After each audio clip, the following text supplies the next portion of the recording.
నమస్తే, welcome to 99 TV. Nirmalamma పద్దు మొత్తానికి దేశ ప్రజలకి బోల్డన్ని ఆశల్ని రేకెత్తిచ్చింది. అంతకుమించి సందేహాల్ని కూడా మిగిల్చింది. సో రకరకాల అంశాలు స్పృశించారు బడ్జెట్లో. వ్యవసాయ రంగానికి, హెల్త్కు, అలాగే education sector and maritime board, ఇవన్నీ కూడా ప్రస్తావన చేశారు.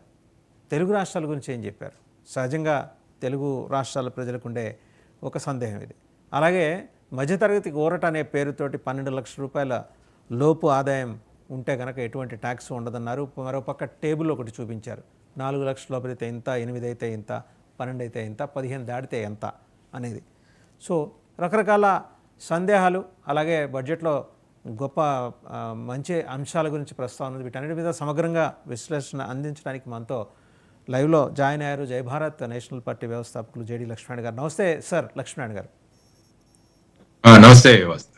సో దాదాపు 1:15 ఆవిడ గడగడ చదివేశారు బడ్జెట్. చాలా ప్రోగ్రెసివ్ బడ్జెట్ అని మోదీ గారు, ప్రధానమంత్రి మోదీ గారు ప్రస్తావించారు. తెలుగుదేశం ఎంపీలు కూడా డబుల్ ఇంజన్ సర్కార్ ఏంటో ఈ బడ్జెట్లో కనిపించిందని వాళ్ళు కూడా ప్రస్తుతించారు. సరే, 4-5 కొత్త అంశాలు ఉన్నాయి. 4-5 సెక్టర్లో చాలా ప్రొయాక్టివ్ మెజర్స్ తీసుకున్నారు, అప్రిషియబుల్. బట్ ఓవరాల్గా మీకు 360 డిగ్రీస్లో చూస్తే ఈ బడ్జెట్ ఎలా అనిపిస్తుంది సార్? ముఖ్యంగా ఇందులో మనం చూసుకుంటే నిర్మలా సీతారామన్ గారు దేశం అంటే మట్టి కాదోయ్, దేశం అంటే మనుషులో అన్న దీంతో మొదలు పెట్టారు బడ్జెట్.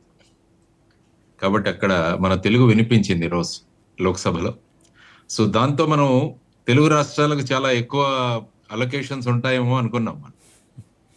కానీ తెలుగు రాష్ట్రాలకు చూస్తే, ఎందుకంటే గత బడ్జెట్లోనే అనేక విషయాలు ప్రస్తావించడం వల్ల, అటు రైల్వే లైన్స్ కావచ్చు, లేకుంటే అమరావతికి 15,000 కోట్ల ప్రపంచ బ్యాంక్ అప్పు కావచ్చు, వీటన్నిటిని కూడా పరిగణనలోకి తీసుకుంటే ఈసారి స్పెసిఫిక్ గా మనకు ఆంధ్రప్రదేశ్కు కేటాయించిన విషయాలు ఏమీ కనపడలేదు. కానీ ఎన్నికలకు వెళ్లబోతున్న బీహార్కు మటుకు విపరీతంగా ఈరోజు వరాల జల్లు కులిపించారు. దాంట్లో ముఖ్యంగా మఖానా బోర్డు ఏర్పాటు చేయడం కావచ్చు, ఒక గ్రీన్ ఫీల్డ్ విమానాశ్రయం ఏర్పాటు చేయొచ్చు, లేకుంటే మన పట్నా ఎయిర్పోర్ట్ విస్తరణ కావచ్చు, వెస్ట్ కోసి కెనాల్ ప్రాజెక్టుకు నిధులు కావచ్చు. ఈ విధంగా చూసుకుంటే ఆ తర్వాత టూరిజం సెక్టర్కి వచ్చినా కూడా బుద్ధుడు ఎక్కడైతే ముఖ్యమైన తీర్థస్థానాలు ఉన్నాయో వాటన్నిటికీ టూరిజంలో కూడా ఎక్కువ అలాట్ చేస్తామని కూడా చెప్పడం జరిగింది. కాబట్టి ఇప్పుడు మీరన్నట్టు ఆంధ్రప్రదేశ్ మరియు బీహారు, ఈ రెండు కూడా కేంద్ర ప్రభుత్వానికి మద్దతు ఇస్తున్న పార్టీలు. కానీ ఈసారి బీహార్కు పెద్ద పెట్టున ఈ బడ్జెట్ లో రాయితీలు అవి దొరికాయి. ఈ బడ్జెట్ చూసుకుంటే ముఖ్యంగా సాధారణంగా క్రికెట్ మ్యాచ్ లో అందరు ప్లేయర్స్ బాగా ఆడినా చివరి ఓవర్ లో ఎవరు కొడతారో సిక్సర్ అని దాని మీద వారి పేరు చాలా సేపు డిస్కస్ చేస్తారు.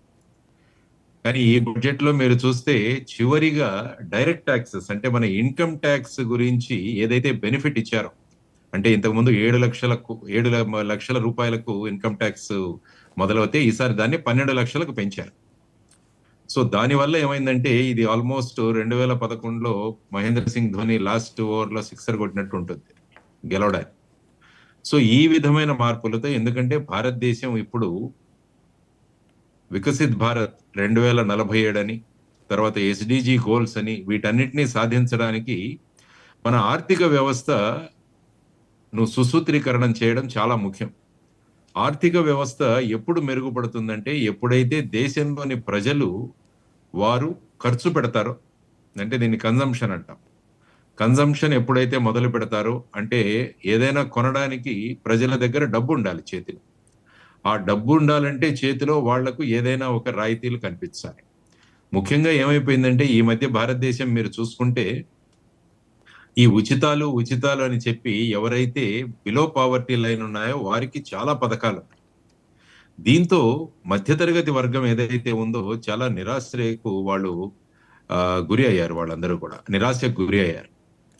దాంతో ఈసారి పెద్ద పెట్టున మధ్యతరగతికి రిలీఫ్ కలిగించాలన్న ఉద్దేశంతో దీన్ని 12 లక్షల వరకు ఈ ట్యాక్స్ ఎగ్జంప్షన్ ను ఇవ్వడం జరిగింది. దానితో వీళ్ళ అంచనా ఏంటంటే సుమారుగా 1 లక్ష కోట్ల రూపాయలు మార్కెట్లోకి వస్తుంది. అంటే ప్రజలు ఈ ఏదైతే 1 లక్ష కోట్ల రూపాయలు సేవ్ అవుతుందో ఈ ఇన్కమ్ ట్యాక్స్ ఎగ్జంప్షన్ వల్ల, దాన్ని ప్రజలు మార్కెట్లోకి పెడతారు. అంటే కొంటారు, లేకుంటే గోల్డ్ కొంటారు, లేకుంటే ఏదైనా వస్తువులు FMCG ప్రోడక్ట్స్ కొంటారు.